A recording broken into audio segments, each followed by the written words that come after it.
This podcast is a production of UBT Media. The Keepin It Classic podcast is brought to you by Sweet Patina, where you can get your patina care products and professional level paint products all in one place at sweetpatina.com. And by Automotive Direct, where you can get all your sheet metal for your classic car or truck, interior parts, and other goodies at automotivedirect.com.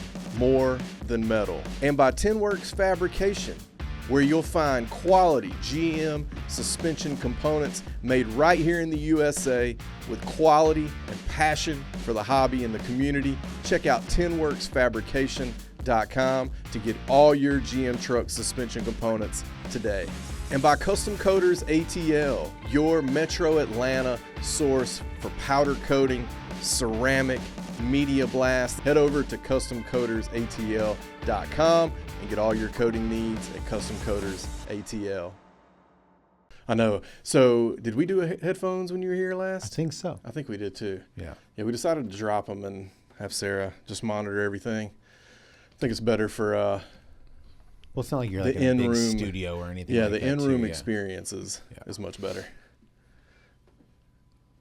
Yeah, I don't know if I'm a fan of the whole headphone thing. I know. When Finnegan was here, he was like, I understand why you would wear them, but it kind of kills the vibe. I'm like, you're right. We look like air traffic controllers. Yeah. So now Sarah's the air traffic controller. I was going to say, if you were in a big studio and there wasn't things on the walls and stuff, I mean, then I can understand, like, if for sure you wanted to make sure it was sounded a certain way. That's how I'm feeling right now. That's how I'm feeling right now. So I should let everybody know at home, I'm a little under the weather, but you guys have traveled from Ohio and Texas to be here. So we're making this happen. Yes, sir. Scott Mason Patrick Gibellina, the CK crew. Yep. CK Mag crew. I'm so pumped about this. Scott, when you left Ohio this morning, what was the temperature? On the way to the airport, it was 9 below. 9 below. For a brief moment, and it came back up to about 3 below. I mean, below is I don't think we've ever seen that here, or not in my lifetime. We have? I thought so. Okay. Well, I don't remember that. I would say single digits for sure. And Pat, you've been in snow. Yeah, over the weekend. Yeah. No one was going anywhere. Schools were canceled. And then we traditionally work Monday through Thursday, but we work Tuesday through Friday this week. Oh, nice. So the boys are there right now getting it. Nice, nice. Well, we just filmed we filmed 2 months ago, the OBS Steely Dan QA1, all sorts of other things install. I had a blast doing that, but we just released the video. It's getting a lot of great feedback. People love it. Man, we had so much fun. It was a wild 2-day thrash. Yeah, it was less than 48 hours. It was. Yes. You were like, let's load on a trailer so I go home. And I'm like, you're crazy. I spend the night, but all right, whatever. I got 3 hours down the road and then got up the next morning and made the rest of the trip. But I've been there, though, where you're just like, let me see how far I get tonight. Oh, so yeah. It just eats the distance the next day. I didn't want to do it all the next day. So, but super great reception on that video. Big thanks to you and your team again for making all that happen. It just was so awesome. So we're going to get into some projects, some Mr. G projects. You got one of my favorite trucks that you own or have around that's back up and running. So I want to talk about it here in just a minute. But Scott, before we do that, you've got 2 trucks that have been covered in CK Mag. Tell us a little bit about those. One is a square body, one's an OBS. What's the deal with those right now? So the OBS, it's a turbo LS truck. It's in maybe its 4th or 5th personality phase now. So it's kind of a drag pack truck with RC comp wheels. Really? Yeah, it's got RC comps on it and drag radials on it. And I mean, we just go out and do burnouts in it. And that kind of thing. So it's just it's a truck that I've had for the last 10 years.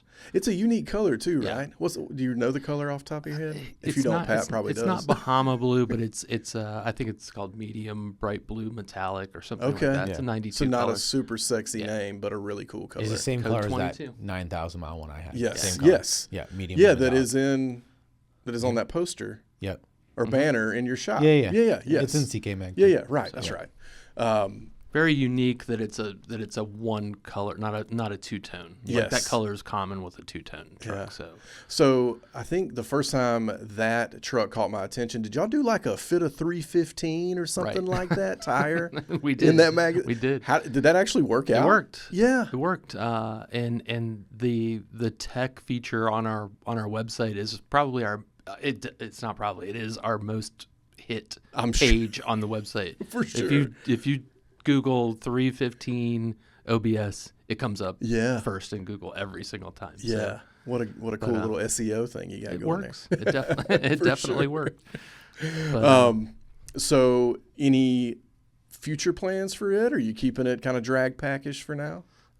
It's staying drag packish for now. Yeah. It's the paint is evaporating off of the roof because some of the paint's original on the truck, and just kind of letting it age gracefully, and I love that. maybe do a set of wheels this year, different, maybe a Pro Touring look or something like that. That's cool. Who knows? I love when Pat just sitting over here. He just giggling. You two are like. I love the comments we got on YouTube. Oh, his wheel choices are terrible. I was like, I like Pro Touring style wheels on everything. I don't think the comment was terrible. It was that they were unique. It was something like he has a style, like for wheel choices for sure. Why not put gold wheels on a red car? I mean, like, come on, you should. Silly, you should. Yeah, I see nothing wrong with that. Me either. So the square body is definitely Pro Touring, definitely on the more race truck inspired, motorsports inspired side. Tell everybody at home what's going on with it and what it is, like what parts it has on it. And it is an 86. It was a C20. It was a fire department's truck, a grass fire truck, and somebody bought it. It was a super low mile truck. Somebody bought it and parted it out, and I ended up with the cab and the title. No kidding. And built a truck from just scratch with this. So a lot of AMD parts on it. Whole AMD bed. It's got their first wide tub bed floor that they ever shipped out in that truck. Very cool. And a lot of no limit parts in it. It's got an LS3, T56 Magnum, Viking coilovers. The dang recipe. And it's got Recaros in it, which is, as I found out, people think that's a little foreign or strange, but my Volkswagen background. I was going to say you're a VW guy. It makes perfect Volkswagen. sense. Capone had Sparcos in it. So. You do you, man. Yeah, right. You do you.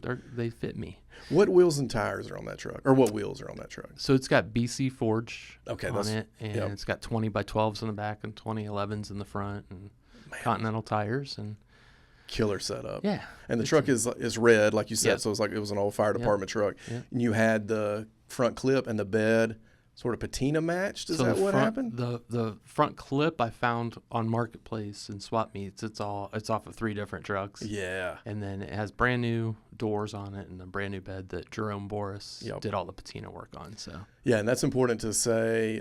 You were in the Columbus, Ohio area. Yes. They're in Euclid, I believe. Yeah, they're which is in 2 that, hours away from us. Yeah, very cool. Yeah, so you're in street machinery world. Oh yeah, definitely, definitely. Which is I've been getting a taste of it. I was telling you, off the air that we have a friend and client who lives up in that area, and they are all big time Boris and street machinery fans. Have you ever been there? I haven't. We're gonna do this there. So when I do, I'd love to have you come over, Scott. But he's agreed to do that, so it'll be cool. It's unreal how much stuff is there. The stacks of chassis and LSs. That's not even it. Like there's more buildings. And there's, really? It's mind blowing when you walk in there and see like.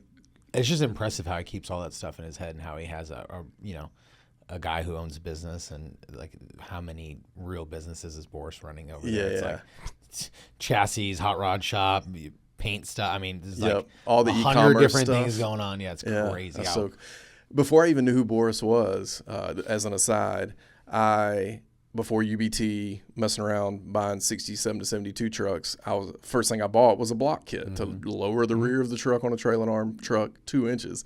And he was selling them as way too low on eBay. Yeah. And I didn't even realize, That's still him, Yeah, it took me forever to figure out, or once I started figuring out who Boris at Street Machinery was, I figured out that's who that was. I'm like, oh, this is really cool that, like, he has this whole eBay presence where he was selling all this stuff. And that's been 15 years ago, not recently.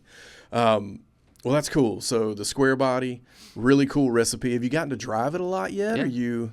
Yeah, we've so we kind of took last year off as far as hitting the show circuit that we normally hit. So Joni and I went to local shows all around Ohio last summer, and I think we put 3,000 miles on the truck. Nice. Just driving it to shows on Saturday, Sunday here, just to go get ice cream and whatever. So, dude, that is awesome. So, yeah, I had no idea you were driving it that much. Yeah. So she loves it. I love driving it. When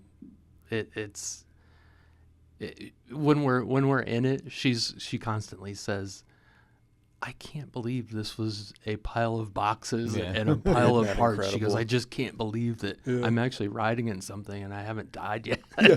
Oh, when I used to bring stuff home, she'd be like, you're going to make that run somehow? Right. Like, we're going to ride around in this? I'm like, just got to have a little vision, honey. Right. Yeah. It is amazing what we all turn into things that can that can be ripped around on the street. Yeah. The hardest part is when you pull one apart and then you put it all back together. Yes. That's the hardest part. For sure. For sure. It's nice starting with a blank canvas, but when you have something that runs and drives, and then you have the bright idea to completely tear it all the way apart and then put it all back together, that's rough. Those are the ones that are really winning. Because we all have the times where we're like, oh, look at this, new Facebook Marketplace deal or whatever. I could get into this, or I could start this, or this is almost done, and it goes by quick. For sure, and it has its challenging moments. Oh yeah, for sure. Speaking of challenges, or maybe opportunity and awesomeness, what's been going on at Mr. G's? Just trying to finish a bunch of projects, potentially buying a building and moving mid this year. Yeah. We're we've agreed upon a place and everything. It would be a brand new build, so going through plotting the land and so you're gonna build a shop. You're trying to build a shop, not buy one. Okay. Yeah. No, well, we're buying the property, and the gentleman I'm buying the property from builds metal buildings. Yes. And he's the same gentleman that I rent my storage building from. So we've been talking on and off for the last year, and a couple of months ago, in our local town, city, whatever you want to call it, Facebook group, I made a post hey, is anyone selling any raw land, or anyone have a barn door they're not going to build or whatever, just kind of fishing. And he messaged me. He's like, hey, I have this parcel that I'm going to divide up. Maybe we could work something out. So we're in the process of trying to build a building right now. It'll be double the size it'll be double the working size that I have. We're going to condense the office space and everything. You've been in my building, so it's laid out kind of weird. So I'm hopeful. We'll see what happens. But dude, that's exciting. It's nerve-wracking the amount of you live in a big city where stuff is not cheap. Nope. I don't live out in the sticks. I live 45 minutes, hour away from a very big growing city, and prices are not cheap. So it's challenging. Yeah, it's a big number to look at and be like, I'm going to buy what, and I got to cover this somehow. Yeah. So. But your mantra is run it to zero. Yeah, if anyone, I tell everyone, if anyone's going to burn it down, it's going to be me. It's going to be you. I love it. Well, tell me about some of the trucks you got going. One I really want to hone in on because it's super fresh. Yeah. Is if you watch the video that we did together on UBT, and it was getting a ton of comments. Is that big green crew cab? It's green, right? Yeah, it's big green 79. Yeah, green 79. It was weird. I had made the guy an offer on that truck, and Rick knows about this truck. Mm-hmm. Josh McPherson knows about it, and the guy was in Florida, and supposedly the motor was bad, which it would run, it would drive, everything, but coolant was in the oil and oil was in the coolant. Oh, man. You could call it a bad motor, you call it head gasket, you call it a rod, you call it whatever you want to. I didn't want to take the chance on pulling it, having the downtime, sending it to a machine shop, no one really by us. So I sourced a good running 12 valve, had my buddy Cody completely go through it, put bearings in it. And while the old motor was out, I just had him take his time to make sure it was all put together correctly and stuff like that. And we had got it in the truck last year, and we had another dually we were finishing for another customer of ours. And that one kind of went onto the back burner because it was just so much more work. We got that gold dually done for Chris Verne. And then we've been so busy. Mm-hmm. I don't want to call it a personal project. Me and my other business partner, Chance, own that truck, and it'll be listed for sale and stuff like that here in the next couple months. But it's just been so much. It's hard to get to my personal projects and like stuff that, I'm doing in my spare time instead of customer projects. So yeah, it runs, it drives, the bed's off of it right now. I'm having the whole bed. It's got a big dog box in it. So we're going to have that Rhino line this upcoming week and get it all cleaned up. I started clay barring it the other day, and the color is going to just come back like crazy. So, or not tomorrow, today's Friday. Saturday, we'll be here in the morning. We both fly out tomorrow, and on Sunday, I'm going to polish the roof and see how much work I could get done on it and see kind of where it lays. But the goal is to drive it to LST, and then if someone doesn't, chime in and say, hey, I want to buy it. Right. The goal is to take it to Moab. Yeah. And like that'd be the rig, man. You put 6 people in it. You can just cruise around. Because you said it's a 79? 79 crew cab. The 12 valve Cummins, 5-speed, so NV, whatever that is, 4500. Yeah. And then, it's laid out on 22-inch semis. And it just has the look, too. Oh, my gosh. Yeah. If I could house a crew cab dually, I would try to find a way to keep it. Yes. But I Dude, have it's massive. 0 room left. Well, I've owned 2 crew cab dualies, and they're awesome until if you don't have a place to park it. I mean, that's the thing that sucks is you got to have a place for that thing. Yeah. So. Well, it's killer. Is this audio good? Yeah. Okay.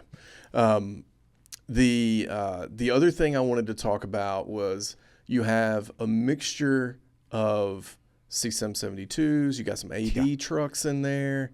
What all? Anything you want to highlight there that's of interest? Literally next week we're blowing apart 2 trucks to go to powder coat. Yeah. So one's on a Rebby coilover chassis, the other one's on a roadster shop chassis. That'll free up some time to get like a couple of small projects done while those are at powder coat. So our biggest thing, like last year, like I'd say midway through last year and moving into this year, is efficiency. Like that's the one thing we are focused on. So we have kind of like everything broken out on timelines. Yep. Not saying like, hey, can you finish this by this? We don't ever agree to do that. Right. But like our own personal timelines and business timelines, like, hey, we need to have this torn apart by this date. This has got to go to like my painter, Chris, for the firewall. Yeah. Like he's about to get 3 vehicles for firewalls, engine bays, like to do all that stuff while they're apart at powder coat. And then we're doing an LS swap for my buddy Daniel right now. We ended up doing hard fab, filler panels. And right. So a I'm little scope creep there. Well, we're at the point where like if you choose us as the place to do it, we're going to do it the way we want to do it. Yeah. I don't want to do just a pull out and put like, let's make the engine bay be a thing. You're going to spend X amount of dollars on the engine bay. Let's make it look like you spent X amount of dollars. So that's, that's cool. I'm only doing it my way. Like, I love it. You have to agree to that because it's like, I want to deliver something and not to throw money out there. You take a truck to a shop and you have an excessive amount of work done. You're spending $10, $20, $30, $100,000. The last thing I want to see is when you pop a hood, it looks like you just yanked a motor out of a Tahoe and shoved it in there. Yep. If you're coming to pay. That's now, right. if you're doing something in your garage at home, have at by it. means, have at it. Like for sure. if I was gonna do one in my garage at the house, I'm not. It might look like that. I'm not taking the time to shave everything and do everything, but right. That's the kind of quality that our customers expect, and that's what we want to do for people. Well, you have certainly started setting the bar in your area and and among our friend group, among our builder friend group of really turning out some awesome stuff. We try our best. Great taste, great style. So, we're blessed with good customers because if it wasn't for them and the guys willing to spend all the money, we'd be doing. You wouldn't have a business. Yeah. We'd be doing drop kits and all the fun quote unquote easy stuff. But having the right customers that allow you to be creative and like say sell them on the vision of what I think it should look like is a blessing for sure. For sure. Scott, I want to pivot back to you real quick because we're here to talk about CK Truck Mag. I mean, you two have partnered up, and we'll get into all of that. But before we do that, I want to hear your origin story. Like, tell me everything before CK Truck Mag. How did you grew up in Ohio, I guess? I grew up in Ohio. Okay. How did all of this sort of transpire to where you're now part owner, you've been chief editor, you're now co-owner of CK Truck Mag? Like, how did your sort of automotive and media journey come about? I could say the long and the short of it, but it's kind of long. Well, I'll take the long. But we're gonna take the long way. But and Patrick and I were talking about this while we were eating lunch. But I out of high school, I took a year off and tried to decide what it was that I wanted to do with my life. I had really no clue at that point. I decided that I've always drawn pictures of cars my entire life. I mean, as long as like from 3 years old on. Yeah. I mean, I was drawing. Are you surrounded by an automotive? Like, was your dad into it? Your uncles, anything like that? My dad was a hot rodder from. I mean, I was the baby of my family by 15 years. So my parents were 40 when they had me. Yeah. So my dad was born in 1930. Yeah. So when he was in the Navy, he bought a new 50 Ford. He was stationed in Key West, and he was just pimping in his new 50 Ford, and rolling. And when he got out of the Navy, he came back, and he had a 40 Ford coupe that he like completely hot rodded, and I mean, with everything that was period correct at the time. I mean, it was the period. It was 50s hot rodding. I mean, it was, and started a family. My brother was born in 1955. My dad took kind of time off from his hobby, to raise a family. My two sisters were born in, I think, 59 and 61.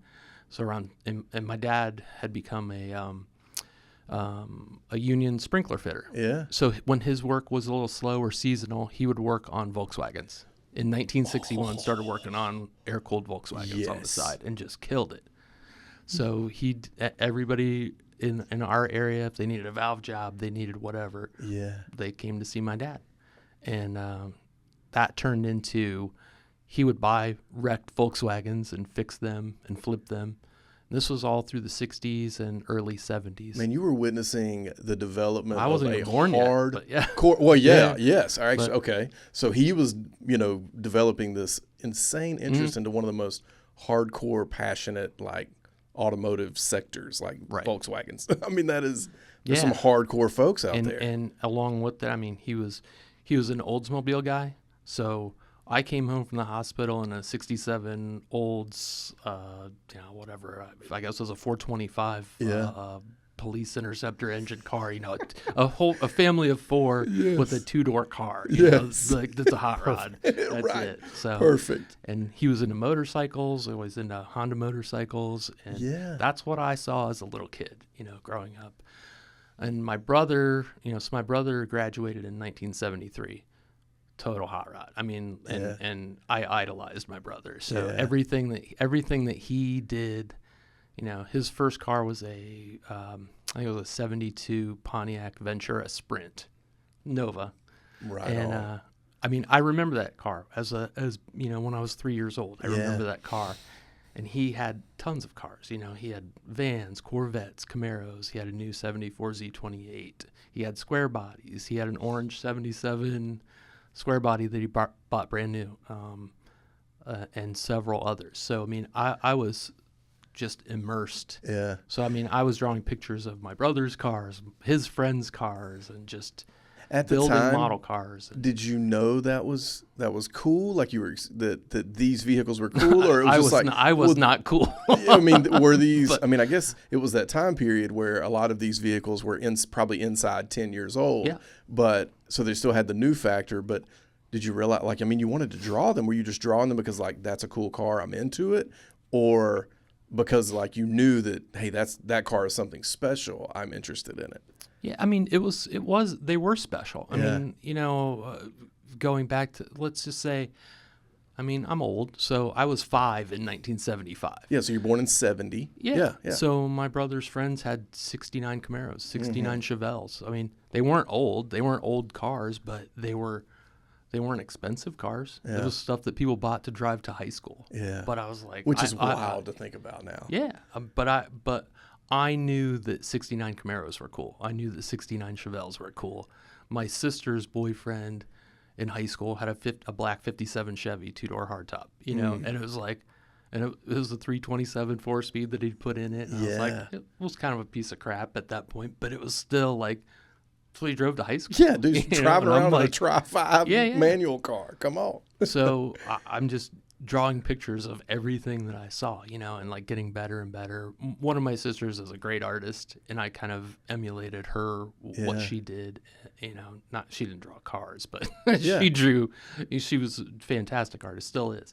And as I got older, my youth evolved into like I loved Kiss. Yes, I loved the visual. I saw your Kiss. Van Halen post your Van post Halen. about Eddie Van Halen the other day, and so I knew that you were into those kinds of music. Is roots. all like I just remember my brother having the original Kiss album on 8-track, and I would listen. He had a custom van, and I would go out to his van, when he still lived at home, and I would listen to this 8-track. So just like that's where I liked Kiss from the get-go. So, but the visual part of that, all these visuals, are what just drove me. Yeah, and then by the time I was maybe 9 or 10, I started racing BMX, and that's a very visual thing, and just the magazines with it that was everything that I lived for from the time I was like 9 years old until I was 16. That was BMX was national events. I was a moto filler kid, so I was never good, but I know a lot of people, and we went to a lot of races, and so that kind of inspired me there. When I turned 16, it was all cars. Yeah. I quit racing BMX on my 16th birthday. Did you get a cool car? Yeah. When you were 16, what'd you get? A 67 Chevelle, 2-door hardtop Malibu That's from my the dream original car. from the original owners with 21,000 miles on it. God. So just What for a a point rad- of reference, so that was in 1986. That was a $2,500 car. Wow.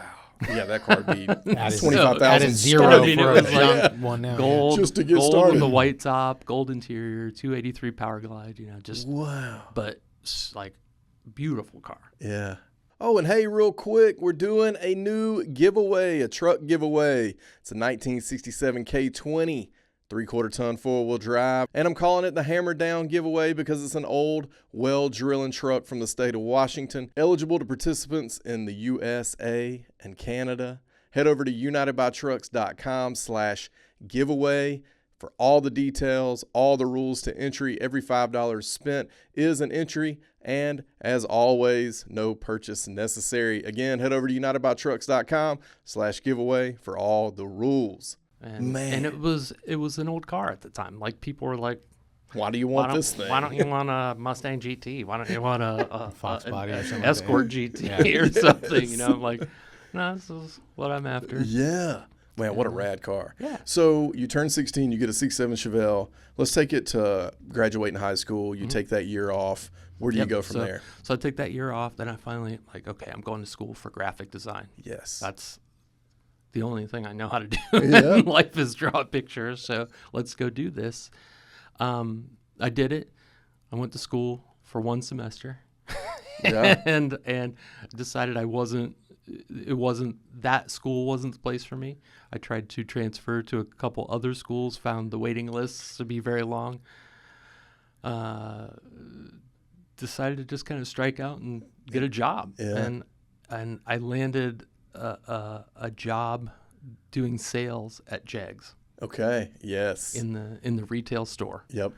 And it was like a last ditch effort. Like I also had a 70 Nova that I had sold, and I was living off of the money off of this thing, to not move back home with my parents. So Total car guy move. yeah, so I land this job at JEGS like on my last $5 in my pocket, and I go in there, and I mean it's like in hindsight, no money. I mean it was like the least you could get paid for doing a job. Yeah. And I'm like, I got to go back to school. Like I've got to go back to school. Yeah. And I got to a point where I was probably there for 8 or 9 months, maybe.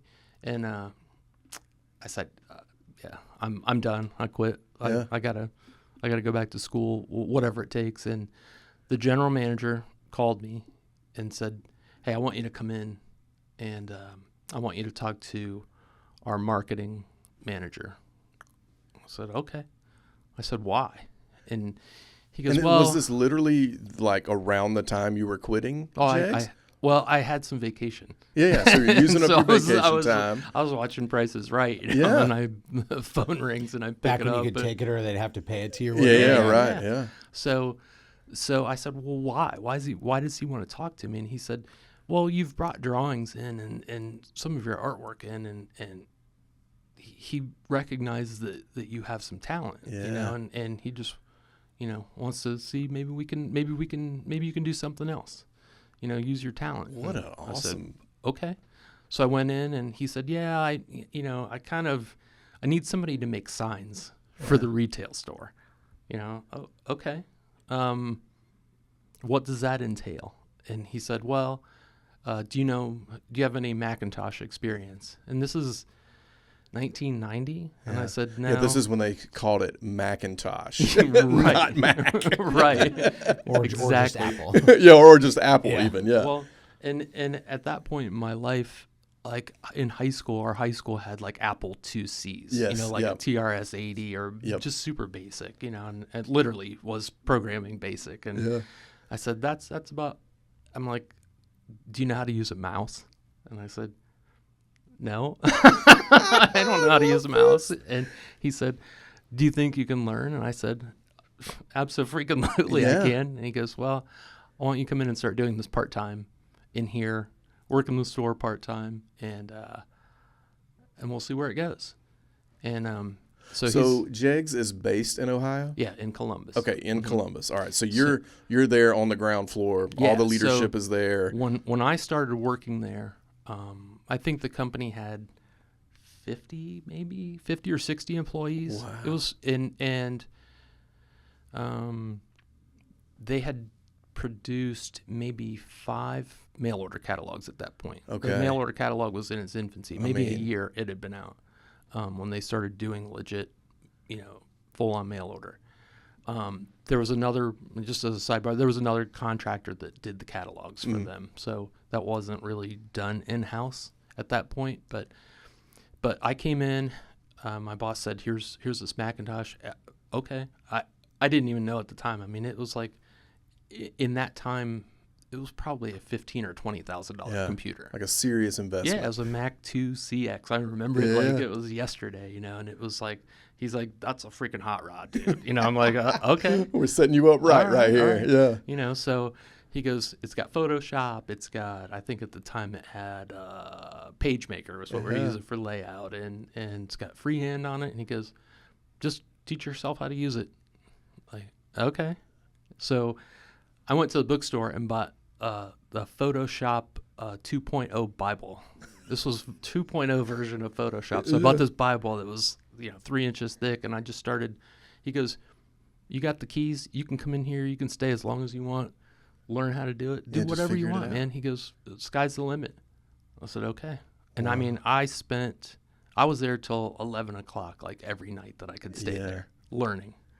That's cool. And taught myself. Within 6 months, taught myself how to use all of those programs.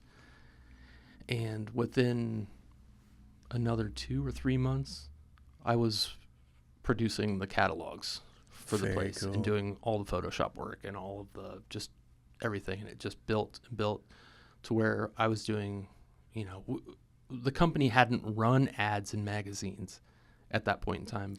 I launched, I was doing that. I was doing everything visual you saw. I built their first website in 1995. That's what I was gonna say. Like I'm sitting here trying to think about this and put it in a digital landscape, and it was not in a digital landscape at that time. I mean, you're just talking about building the very first website that gave JEGS any digital footprint. And that's so wild to think about. All of the photography we did was on film.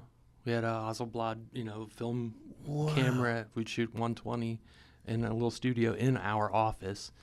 We shot all the product shots there. We had a girl that did the photography. Yeah. We would send the film out, have it processed, drum scanned into a digital image that we would bring back in. We'd clip those photos, color correct them. I mean, we were doing like 3 shots of each. We'd bracket them so we get the perfect lighting on everything. I mean, it was a lot of work. Low tech, but a ton of work. The catalog was all produced with film. It was not produced. I mean, it was produced digitally, but it was not. The files didn't go to the printer digitally. You would produce film, and they'd give you what was called a chromalin print. So for one page, you'd have 4 films. You'd have the 4 colors, cyan, CMYK, and then they'd give you this proof, which was a beautiful sheet. Each one of those page proofs cost $150 for a 200-page catalog. So we were doing that. Oh my God. And I remember times where we would price match competitors, and we'd redo a complete catalog if pricing changed. So we'd start from scratch with repricing. We had an automated program that would price the catalog, but we would start over. Wow, that's some serious and investment. we were making a brand new catalog every 2 months. Wow. So I mean, to do that, it was like, looking back on it, it was insane. Yeah. Like compared to what it takes to produce CK Truck Magazine now. And so the printer that prints our magazine now is the same printer who was printing JEGS catalogs back in the day. I love that. They switched hands, along the ways, different ownerships, but the same facility. That is so rad. And I was there for I did the first fully completely digital direct to plate, where we used PDFs to transfer the files to the printer, and just being there from literally caveman techniques to fully digital. I mean, that's my lifetime. I mean, the age that I am, I'm right on that edge of not being digital and being digital. Yeah, being fully digital. Yeah. So what was your trajectory like at JEGS? You stayed in the marketing department, I imagine? Yeah, I stayed in that position. And how long were you? Worked up. I stayed there, I think, 2002 was the last year that I was there. Yeah. So a decent amount of time. And what did you do after that? Like, did you just strike out on your own? Did you go to another company?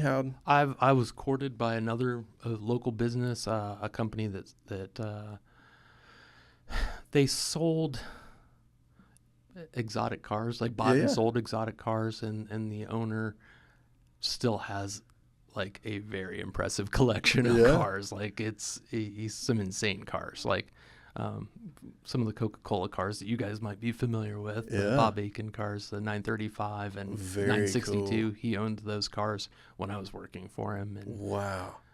Old McLaren, the mid-engine McLaren race cars, and a lot of Porsches and stuff. So he actually bought a local to you guys Porsche company. It was called PAP Parts. Okay. Which is up in Dahlonega. Yep. He acquired that business. We moved it up to Central Ohio, and then I was the general manager of that. It was a mail order parts company, big digital presence. So we sold Volkswagen, Audi, and Porsche parts. Okay. So I did that for about five or 6 years. Yeah. Became a very successful business. And in that time period, I was building Volkswagens, water-cooled Volkswagens and the like. And by, I'd say 2007, I started my own business manufacturing air ride components for water-cooled Volkswagens. I didn't know that. Yeah. So I have a friend who has a machine shop. He used to be an IndyCar fabricator. There were a lot of IndyCar teams in Columbus. So, and one of his best friends is from the Truman family that owned Mid-Ohio Racetrack and True Sports and True Choice race teams. So he worked for them. He worked for Bobby Rahal. This guy's amazing welder. I mean, just like he is the fabricator extraordinaire. And we'd had he'd made some he manufactured some parts for us for the Volkswagen world for the mail order. After I moved on from that business, he and I struck up a conversation. I said, I think I want to start this business. So I started this business manufacturing air ride parts. He did all my welding. I did all the machining. I had like a full line of parts. Very cool. I was one of AccuAir's, probably one of their first 5 or 7 dealers. No kidding. So that's some real street cred right there. So Universal Air made all my airbags for me. Yep. I had custom tops and bottoms that we had CNC machined, and they would assemble the bags. And Zach at Universal Air is like, do you know Reno and Dustin from AccuAir? I'm bringing up some names from the past, but that's I was all like, good. I no. love it. And he goes, oh, they just came out with this new controller for their air ride system. And he goes, you need to hook up with them. Yeah. And this was like right when they developed the first modern keypad of theirs. Very Got away cool. from their little Game Boy controller that they originally had, and struck the relationship with them. And I mean, I can't even remember how many of those kits I sold. I mean, a ton. That is really cool. So you had this VW parts business for a while, and then where did that go? Yeah, I did that for about 3 or 4 years, and I just burnt out. I mean, I just got completely burnt out, and it wasn't where I wanted to be. It wasn't the space that I personally wanted to be in at that point. Things changed, and I was like, I'm kind of overworking for myself. I'm over this whole thing, and got a corporate job. Yeah. I started working for Mac Tools headquarters, which is also in Columbus. Yeah. And I was their, I guess, the creative director, if you will, for basically 10 years. So you're back, not that you didn't use those skills when you were working for yourself, but you're back doing full-time creative work for a big company. Yeah, and working in every facet of it, from like just still stuff and print stuff to the video stuff to everything, and working with everybody in the entire corporation or company, and then also working with, Mac Tools is owned by Stanley Black & Decker, so working with teams from DeWalt, working with the acquisition of Craftsman, working on that, and that's pretty cool. There was a lot. Yeah. I mean, there was a lot. It was a radical change. That was the first real corporate job that I had, and I learned a lot. Yeah, absolutely. I would say that I've been in corporate world and learned a lot from that space too. And it's interesting going. I went the opposite direction, but you went working for yourself into that type of corporate environment. I've done the opposite, but it is health benefits. Yeah, for real. But now you're back working for yourself. So let's talk a little bit about how you got into CK Mag world.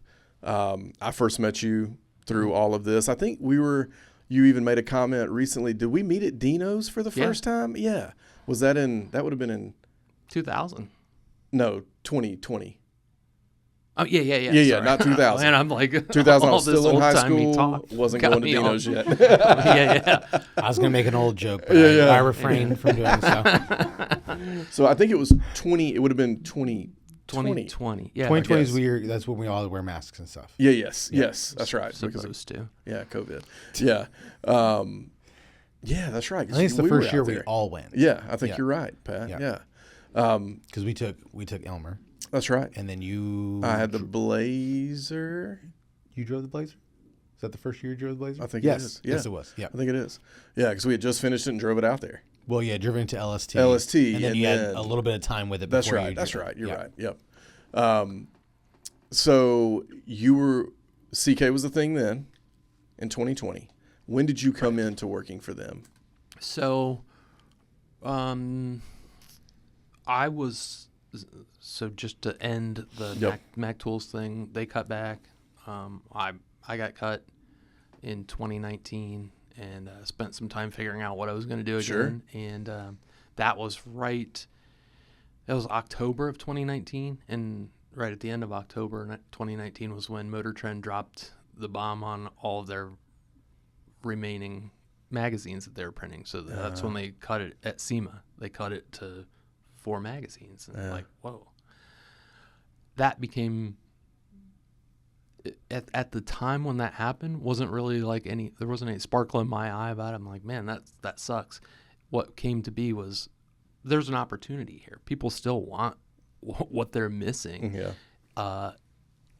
Modern times can't support that business model anymore. I mean, you can't have an office full of people making 6 figures and producing, and not selling enough to cover your butt. So, and when you say producing something that's in print that you can hold in your hand, so it's logistically just is not possible in this day and age, and that's why they got out of that business. Yep. But that doesn't mean there isn't some other model that yeah, can work. right. in that So I space. mean, and it became a, well, how can we do this? Yeah. And let's investigate this, and it's possible. I mean, we can run this thing on a shoestring staff of capable people who know what the heck they're doing, Yep. and aren't wasting time and money, and make it happen. And just dove in head first. I love it.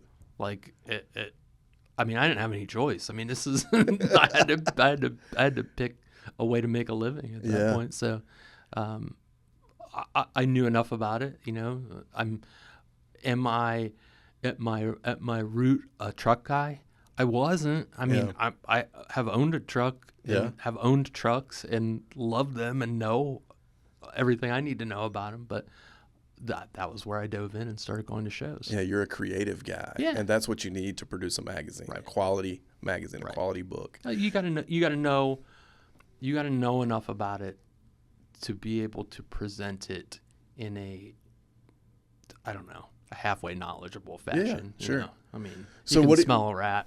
What do you think? We could all take a bunch of photos and throw them onto a page. It's how it's assembled and laid out. Totally. Exactly. That's what I was going to say. So what do you think, especially in the beginning, set you apart from the other couple of, especially classic truck magazines? What do you think set you guys apart from them? I mean, I think people appreciate that grassroots approach to it. Yeah. And the fact that we can make it look top tier. Yeah. These are just guys, but they're doing it. It's people love the show coverage. People love the fact that we're out there. Yeah.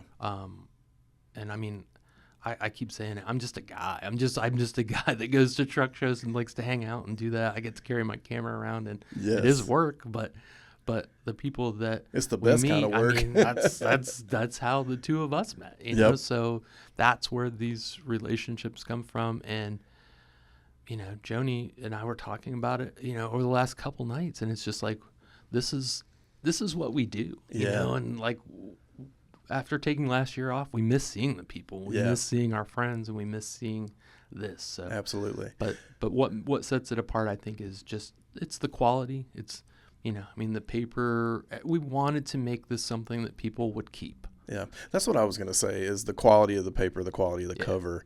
Like you don't get just the quality on the cover. When you open the book, you get the consistency all the way throughout. It doesn't go, oh, we got this really nice slick cover. Then you open it up and it feels like a newspaper on the inside. Right.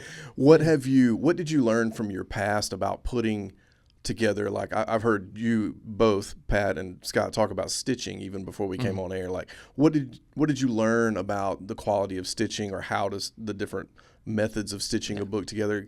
Get into some of that little nitty gritty about how you can put a book together a couple of different ways. Yeah. So the common perception is basically the two kinds of ways that a book or a magazine are put together is ours is saddle stitched. Mm-hmm. That's a stapled together book. The other, mainstream way of doing it is called perfect bound, which the pages are glued together. Yes. So the book won't completely lay flat when you open it up. We went with the saddle stitch because we knew we wanted to do a poster. Yeah. And you can do a poster with perfect binding, but it's just like, it's not easy to tear out. Yeah. You'll tear the page in half. You'll do that kind of thing.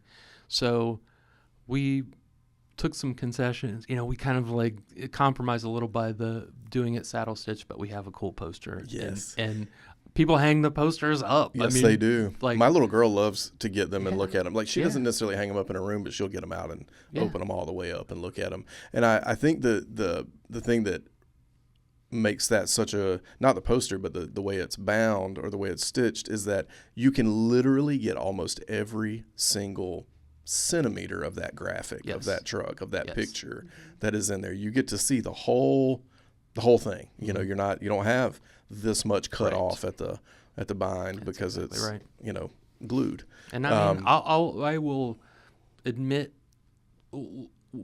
wholeheartedly that a perfect bound book looks high end. Oh yeah, and looks like it and feels until you use it. Yeah, and then you use it and you're like, but I'm missing an inch out of the middle of this. Like, what I love is that the mission of this book, though, of this magazine, is to highlight the truck, is to highlight the show coverage, is to highlight the people. And if that's gonna be your main mission, then let's show it all to them. Right. Let's give them as much as we can with the book fully, Exactly. able to be laid open. Exactly. You got a couple of issues here that you've made some changes in the way you're doing your covers, and I've commented on this all over the internet because I'm so just pumped that you guys are doing this. But tell me a little bit about this sort of shift toward, I'm going to call it monochromatic. I have no idea what you call it actually, but this monochromatic cover that really accentuates the color of the subject on the cover. It was so simple. Trying to figure out a way that we could differentiate from not just other truck magazines, but everything on the shelf. What stands out? Like the star and the triangle in the top corner. Like people constantly ask, "What is that about?" I'm like, "Oh, you got it. Yeah. You asked me about it. Yeah. Like you understand. That's what it was for. That for worked. you to ask me about Yes. that, or for you to see it on the newsstand." But Yes. it kind of started there, and then it went to okay, what would really set this apart, and just kind of got a couple ideas from some random things I saw on the internet, or just Google searches, and like, let's try this, and I loved how it looked, and I didn't really ask anybody's permission or get a focus group going or anything. I just said, let's do this. Well, I think Let's after do a poll on Instagram. I think after Yeah. the first one, though, I think the feedback was like, Yeah. it had to be stunning. Yeah. Because I remember, we even talked about it, but even the comments under that, the first time I Right. posted the cover of it being done was just, people were over the top. And now it's just, every time I get one, I'm like, yes. And for me, I'm an amateur graphic designer, of some sort, but I know how you're making this happen, in most respects.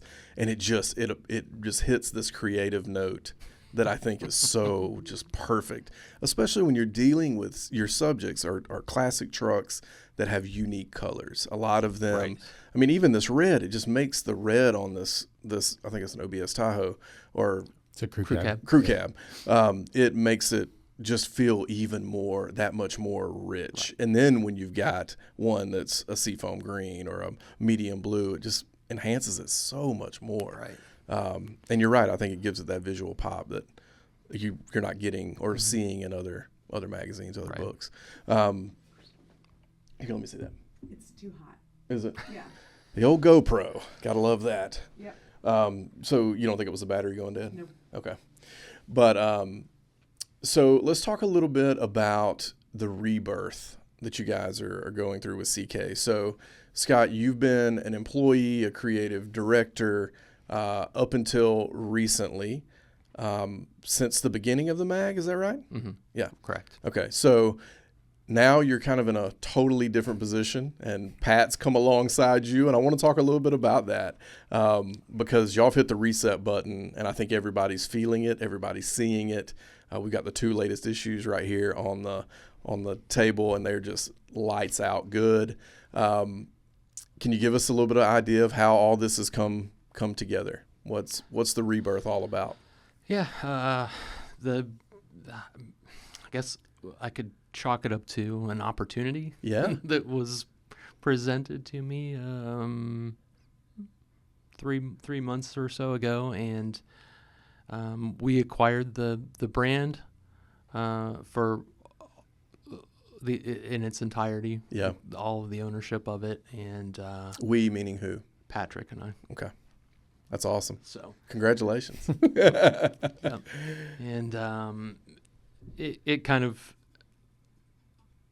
there wasn't any it wasn't any scripted No. thing that happened. Yeah. We were having a conversation, and kind of what am I going to do next kind of conversation, like I have so many other times in my life. It's Right. a common theme, and he just said, well, what if we did this? And I'm like, Yeah. you want to do that? Yeah. Let's freaking do it. No better guy to jump in bed with an old hustler over here, Right. a mover and a So- shaker. So, Well, Scott took some time off last year, like he was saying, and I travel a lot. So, whenever I'd be in the car, I try to get in touch with, my friends maybe I haven't talked to in a while. And I was bugging the heck out of Scott. Be like, what are you doing, man? Yeah. Where are you? Where have you been? We miss you. What rock are you hiding under? Yes. Like, get that pretty girlfriend out of your house and like, let's go some shows or something like that. So, yeah, just a conversation. And, you know, we had some different ideas. And I mean, we wanted CK to live on. And Absolutely. It needed a little bit of a rebirth. And the way that, you know me, I'll jump head in at 100 miles an hour.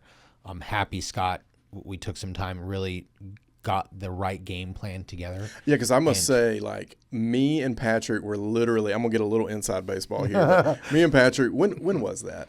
I can't even remember exactly when it was. Oh, no, it was Fall Revival. Fall Revival. Patrick. November. Yeah. October, November. Well, I was talking about the time we were sitting in my living room talking. That I left. Oh, that's right. Yeah. You That came. was- That was the, Fall the Revival week before. time. Yeah. Sorry, I cannot keep everything together. I was like, wait a minute, are my dates crossed? We're sitting here talking about you, Yeah. talking about the mag.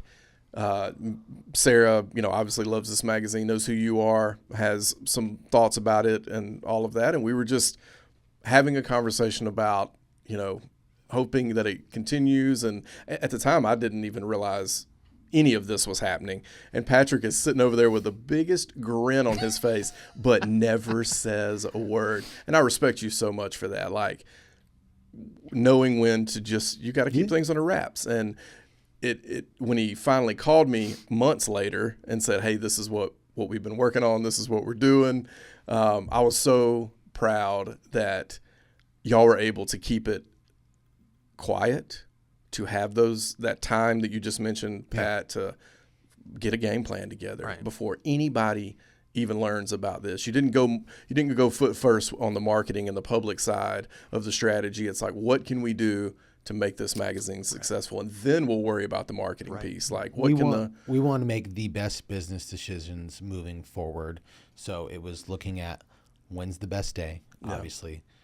New Year's coming, January 1, let's go kapow, you know what I mean? Yeah, fresh. And then that gave us some time to really dive in on the business side and start figuring out some logistics and stuff like that on the back end, to make sure moving forward we're making the right business decisions for the magazine moving forward as well too. So that was, you know, talking to some advertisers that maybe haven't advertised before or used to, and bringing them back, or talking to our current advertisers and saying, hey, something new and fresh is coming.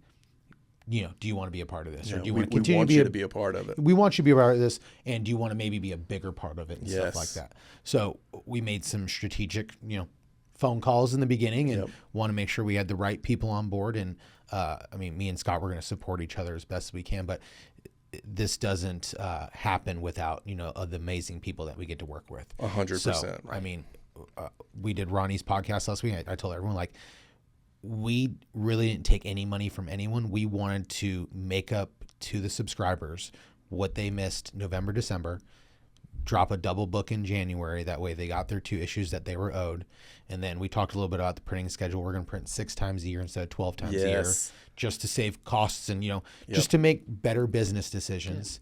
And but when you say print, you mean you're going to batch print 2 issues.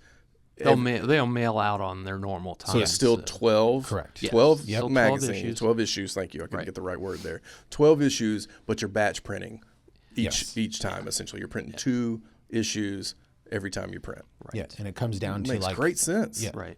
I mean, we batch make content, batch make videos, you know, film a couple videos at one time and then roll them out. It just came about as an epiphany. Like, wait a minute, why aren't we doing? Why haven't we?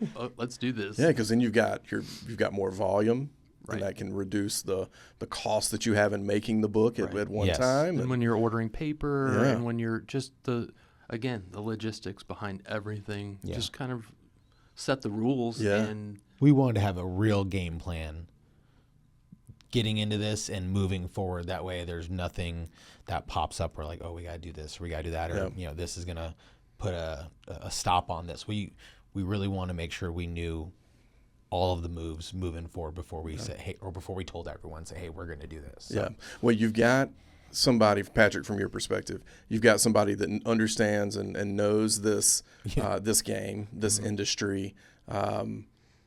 you've been making a super quality book for a long time now. You've been involved in JEGS' first couple of publications, their first website. Patrick, what do you think? What did that mean to you when you were in talks about partnering together to? I mean, I knew that the book was just going to get better. Yeah. I mean, truly, I don't think he ever had any creative constraints, but when you have your own ownership and you're, in it, it goes from one level to the next level. Totally. And I'm never going to tell Scott, oh, let's do this or let's do that. Or like, you should change this. Like, Scott does this book and he does it great. And now that he has that next, I don't even know the right word to use. Now that he's 100% free to do whatever he wants, yes, it's just going to get even better. I think so too. Yeah. I went into that knowing like, hey, like, because I have to be creative in so many other places. Yep. Like, I don't have to worry about that at all. Yep. And since Scott knows the business and the printer and everything else, it was an easy decision, I think, for both of us, because he knew, hey, I got this handled and I'm going to take care of, either some business stuff or advertisers or whatever, and be really the guy on the back end talking to the our advertisers and doing all that other stuff that Scott necessarily doesn't want to do. He wants to let him build create the best magazine possible. So, yeah, absolutely. Yeah. We have, the learning curve was there is none. Yeah. We're there. I mean, Yeah. learn something new every day, but Right. but to be able to But just even jump in and boom. Even having just a fresh perspective or the time to reset and go, wait, we can just print 6 times a year and still turn out 12 issues. Like, I think that taking a second look at the same process or something that you've just gotten in this rhythm and having somebody who can look at it with fresh eyes. Well, it came down to like, hey, me and Scott funded this ourselves for the first 2 issues. Like we paid for it. Yep. And if you know anything about printing that magazine, it's not cheap. So it's like we were like, we will take care of this ourselves. And then once we know that like, hey, we're back on track, then it's like, 1,000 miles an hour, to the end of the tunnel. So we just wanted to make sure our subscribers got what was owed to them. Yes. With the shortcomings of last year. That was our first goal, is like, how do we get this to the market as fast as possible? And, and honor your obligations. And as you can see, they're awesome. So. They are awesome. Yeah, I'm gonna hold one of them up here. This is the red one I was talking about. I mean, just super quality stuff. Oh yeah, that is a crew cab. Yeah. So clean. So clean. Vintage truck that had a rebirth. Yeah. So do you have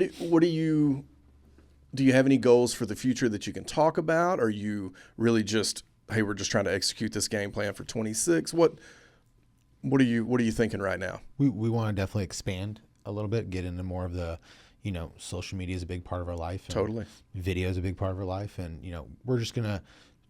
we're not going to dive, head in, but we're going to start dabbling a little bit in some video stuff. And absolutely, we really want to bring the tech articles, like video form. Like, yes, we want to be more we would like more stuff on YouTube. Yep. We want to expand as much as we can in the capacity we can. I have an in-house photographer, videographer, so Brandon is going to be used and abused the next 12 months. Like he is already. Sorry, Brandon. Until we're going to focus on really growing it to what it can be. So. Yeah, I think having a full media presence around something that is anchored in excellence. I mean, this is a really strong piece of media, and then having the full media profile all the way around it to accent how good this is makes perfect sense. And that's where we haven't excelled in the past. Our social it's there. Yeah. It puts the word out, it sends the bulletins out, and that's the high point of that. But it could be, there's a lot of runway. Could be even better. There's a lot of room. And our, like I mentioned before, our 4 YouTube videos that probably don't live up to this. But well, we're there. you could at least now have, like I said, this refocus, this point of, hey, we can really take this to the next level. Right. You're looking at it as owners through a different lens. We're vested. I mean, this is something that is really cool, and that I'm super excited about. I think it's going to be. We're excited, like, especially we're going to So my goal this year was not to travel as much, but definitely we'll be traveling more now this year. But yeah, we want to like with a new purpose though. Correct. Yeah, and it'll be nice flying places. Yeah. Instead of like taking having my a trailer or something. everything Yes. everywhere. But yeah, we're really gonna dive in deep on like going and getting good features and like shooting some video stuff, and like we're gonna hit the biggest shows, and like, I know we're planning a trip to Moab, and like all these things we want to capture and bring people the best coverage, GM truck coverage that they can get, whether it be in this magazine, whether it be on our website, whether it be on YouTube, whether it be, reels on Instagram or whatever the next big thing is, because who knows what it is in 6 months. It's a moving target. It could change tomorrow for all we know. It's like photos one day, reels, it's like just back and forth, back and forth. So that is our goal, is to bring that to the subscriber, tenfold. So just fresh, new, and really what we all digest on a daily basis when it comes to the smartphones. And, we want to make sure that we're ahead of the curve. Yeah, and part of the conversation. Yeah, it's right in the middle of it. Yeah, you should be. Is there anything else y'all want to communicate about sort of the Rebirth? I feel like we covered a lot. Kind of covered it. Yeah. Sarah has a couple of questions that we're starting in 26. We're gonna start a little rapid fire kind of deal that has nothing to do with CK Are we Truck taking Mag. calls? Yeah. Oh man, wouldn't that be amazing? That's our next move. The listeners have questions. The listeners have questions. But we've got 3. They're just 3 questions, and they really don't even have anything to do with automotive stuff. But that might be a good idea for like upcoming. Like, well, if you scheduled someone, say, hey, who has I'm going to be taking questions for so and so on. I love this that date or whatever. I love that, Pat. I got Roger on line 1. He had a question for Pat. Dude, I was having this conversation with someone the other day about like one of the kids that works for me. He's 19 years old. Never listened to the radio, right? That's what I was going to say. I used to love like. You get like the crazy people and they'd say stupid things, or they would call and make pranks on people. Like, I was like, what happened to that? That was so much fun. We used to listen to the swap meet, our local swap meet, not automotive swap meet, but like they would call and be like, I got this single wide for sale and 3 goats. Well, come on down and get it for $50. It's called the Trading Post. Tradio was called on ours. Our local AM station, it was called the Trading Post, and I worked at the men's clothing store downtown, and that's what we listened to. It was just blast. Well, I couldn't believe some of the stuff that they put on radio. Like I grew up in the era. I'm about to be 39. I mean, Howard Stern was like the biggest guy on radio, and like the things you'd be like, they did what? Yeah, they made a movie one more time. About it. Yeah, like I saw. It was just crazy. We were having that conversation today. I was like, you've never listened to the everything's to the radio, on the phone. like a radio program.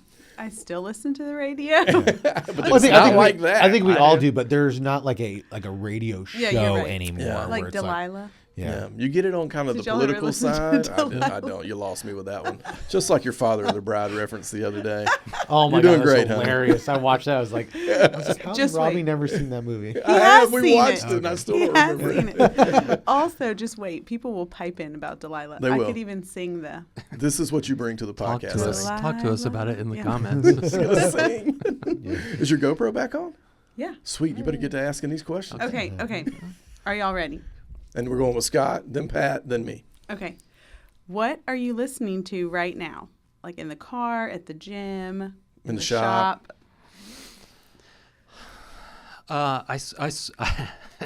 So my musical tastes are just everywhere. So I'm a big alternative fan. Yeah. Like if you want to, whatever that term means anymore. Back to my short college days, I had a Soundgarden in 1989 before they even hit it big. Yeah. So like when you got in the car this morning to drive to the airport, what were you listening to? There's a local radio station that, for the lack of any other way to describe it, plays oldies. Yeah. But oldies is into the 90s and 2000s. Yeah, I was going to say not 50s. That's what I consider oldies. Yeah. Not like 50s Motown. Yeah. Was that Hound Dog? No. That's good. No. But I guess I'm old enough that I want to hear the news and the weather every 15 minutes, so that's on a lot. So what I listen to XM. I have XM That's still a call and I say, no, that's too much. And they say, how about $3 a month? And I'm like, okay, I'll take it for $3 a month. So we have it. Do you remember when they came out with the little like brick you had to have like in your car? Oh yes. Had the dial on it. it. GTI had the big antenna on the back. Okay, so if you can't name what you listened to like in the last couple of days, what's your favorite band? I love the Pixies. Okay, I fair. love ZZ Top. Oh, I like ZZ Top I for love sure. Bob Seger. Man, we were listening to Bob Seger the other night. Yeah, love that. I love Pink Floyd. Okay.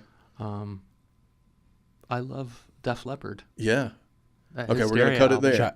Childhood band right there. Yeah. So, that's what my dad listened to. There's Pat, so much. We got to go with you, man. What are you listening to right now? When you work in a shop with, I know what your playlist sounds like. With 7 dudes, it's always like a race in the morning who gets control of the Bluetooth. It was those 2 days I was there. I could tell. It's it changes on a daily basis, but yeah, I'm the same. I could go from old school country to new school country to death metal to Big X the Plug. Yeah, I mean, I like everything. I really don't think there's a genre of music that I don't like, and I think it's because music is always in the background. Yeah.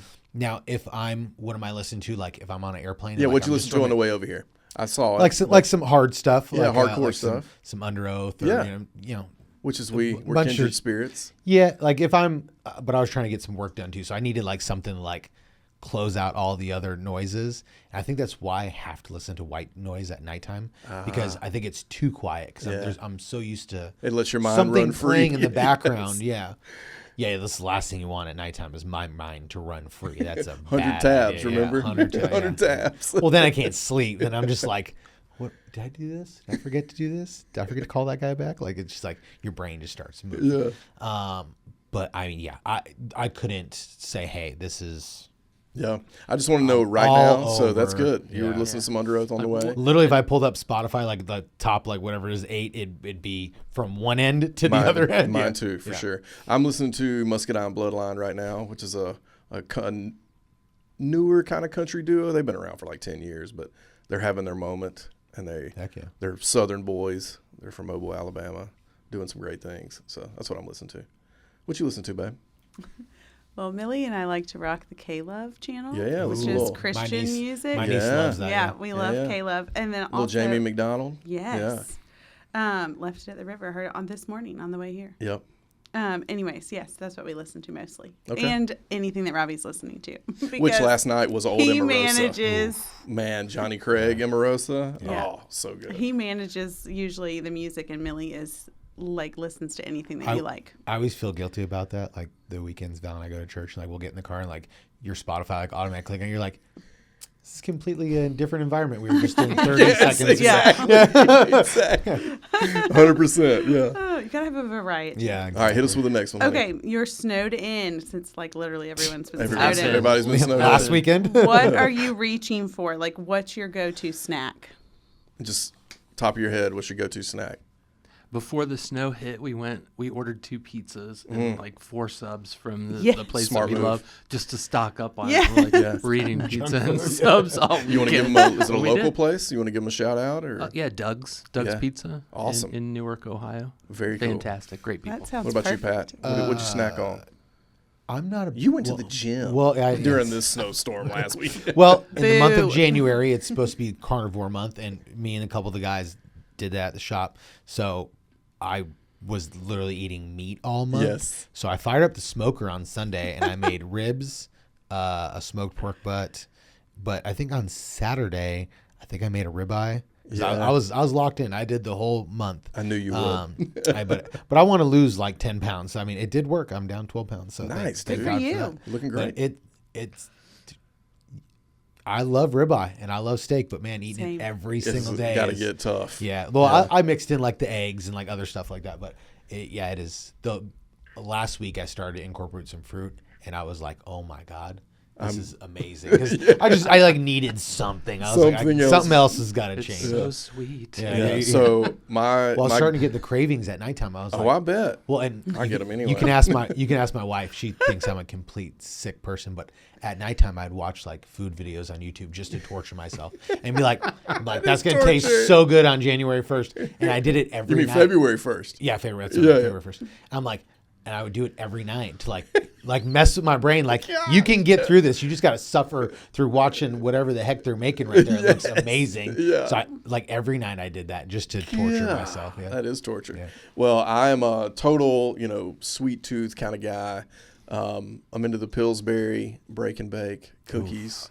So we did those, glass of 2% milk. Straight up Toll House. We like soups a lot. Sarah makes all Yeah. sorts of soups. So I made a chili the other day. yeah, we were eating amazing. vegetable soup and what else? We had some potato soup recently. Did you make Yes. that? Did you make that chowder? That But chowder. but I'm going to the store to get it for this weekend. Sausage and corn Yeah. chowder. That's good. That's our next time you come back. That's Yeah. our It hit is there. good. What about you, babe? Popcorn. Yeah. Val loves. I'll have to send you which one it is. But she just found a new one that's like a new flavor. She bought a case. Oh, let me know. She's like, and I think we got it at Whole Foods or something like that. And like a couple of days went by and it was like half gone. I go, are you taking like 4 bags of these to work every day? What are Yeah. you doing? And she's like, it's so so good. good. You She's can like, yeah, never- try it. And I was like, I'll try it on February 1st. I appreciate it. Yeah, she and Mill will tear up some popcorn. I'm not a big popcorn eater. I don't know Oh, why. we are. But Yeah. okay. When It's my a lot niece of work. stayed, we bought like the boxes from Costco. does it Yeah. fill you Every up? night popcorn. It's so good. Am I eating air? Flavored air. Yeah.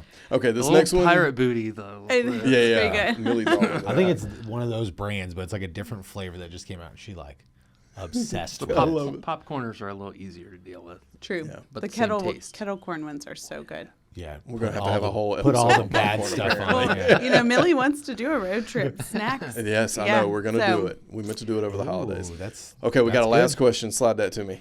Okay. The This last one's automotive question. related. Hey, what's your road snack? What's your go-to road I snack? mean, it used to be beef jerky Yeah. until all the sodium. Yeah. Like, I've got high blood pressure. That don't do, and high cholesterol, so that doesn't do very well for that. I'm probably eating more fruits now, Yeah. like apples and stuff like that. You were eating a lot of grapes. Yeah, I was eating a lot of grapes, but that did not help my sugar. 'Cause I'm Oh, yeah, for pre-diabetic, sure, and yeah. those are just no real nutrients or anything, and just a lot of sugar. Fiber. Oh, yeah. So I'm back to kind of, eating apples, and I mean, I like cheese and stuff like that. I'm trying to think what else I've been eating. I actually Skittles. haven't been. Yeah, Skittles. You're talking about something to tear You your said on the stomach road, up. right? Skittles. Yeah, Skittles. I do like Snickers on the road because I love they stick with you for a minute, Yeah. And I got a terrible sweet tooth. What's your road snack?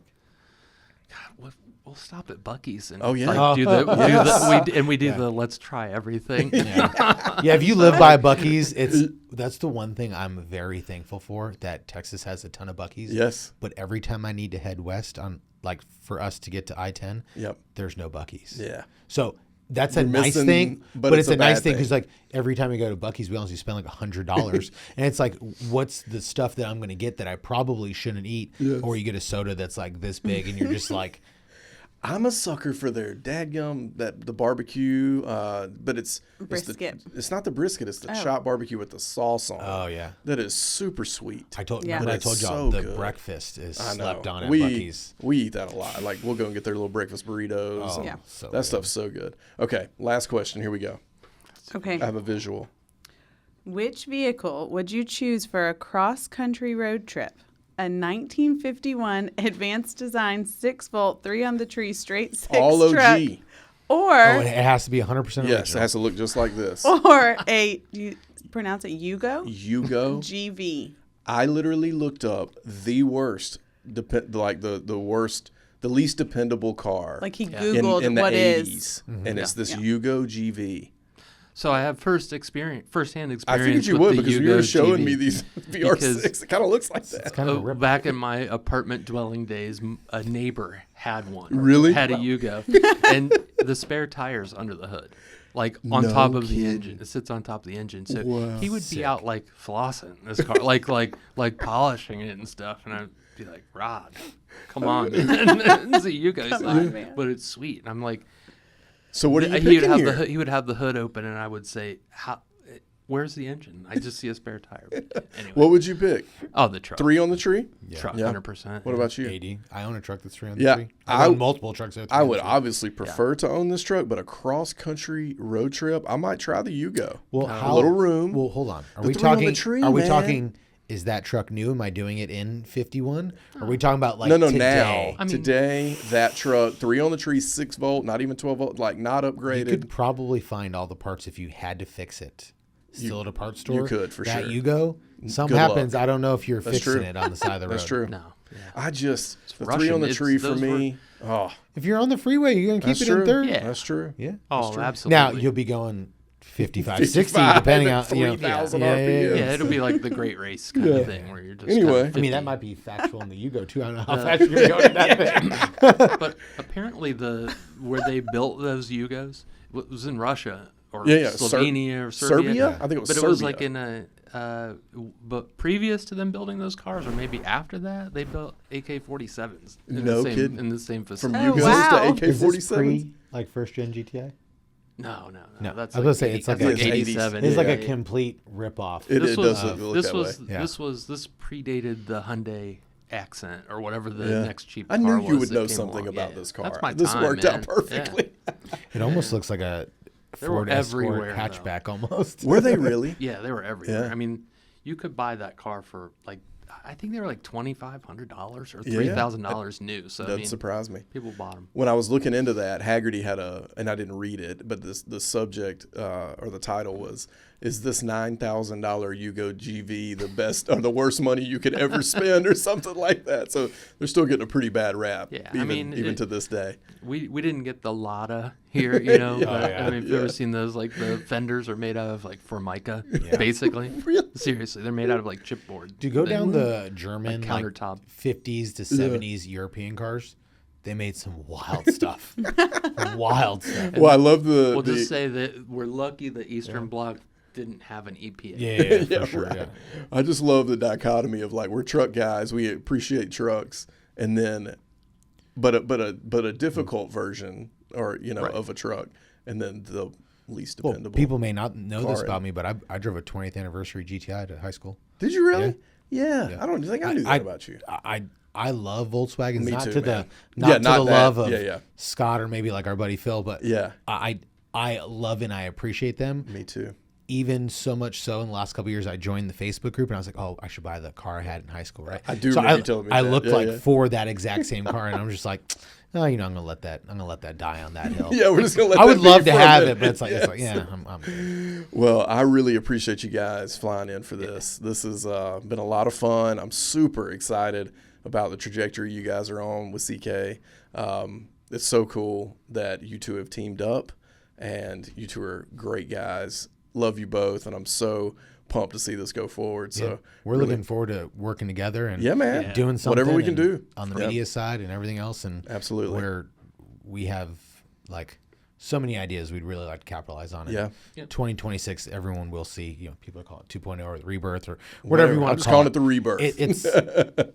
It's going to move forward in the best direction possible, and people can truly understand that there are two guys that care about what's going to Yes. happen in the future. Yeah. This is not we're not going to get rich selling magazines. Right. So like this is a passion project of ours, and we want to, I'm entrenched in this industry. Yep. So it's like we didn't want to see it go away, and we wanted to be the new stewards, as we should say, Absolutely. of the magazine, and make sure that it lives to be what it should be. Yeah, it's so rad. You can go get your subscription at what? cktruckmag.com? CKTruckMag.com, and all of our handles everywhere are CK Truck Mags. Yeah. Yep. So go check it out. Go get your subscription. Now, no better time to get one than right now. Right now. Please So go check Yeah, it out. absolutely. All right. Appreciate you guys for coming down. Thank you. Thanks This for is having awesome. us.